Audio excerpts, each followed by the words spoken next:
laga qabsaday ururka argagixisada al-shabaab iyaga hortooda ka hadlayna anoo qofna xabanayno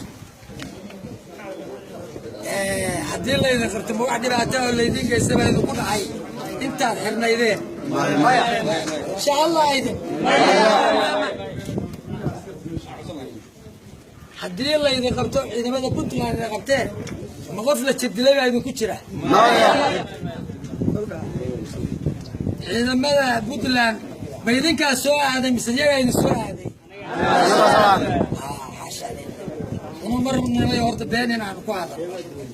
mana rabno qofna inaan khiyaano mana rabno inaan qof dulmino ciidamada puntland iyo dowladda puntland iyo dadweynaha puntland uma joogaan inay cid dulmiyaan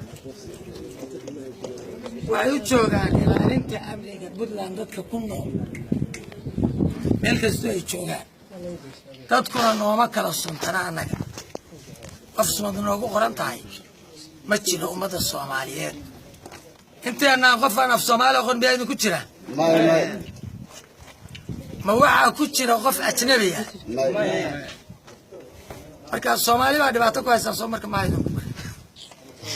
ajnabi baa dhibaato ku hayaan raadiyaasha ka sii daynaaye soo inagu dhibaato iskuma hayno idinku dadka kuma haysaan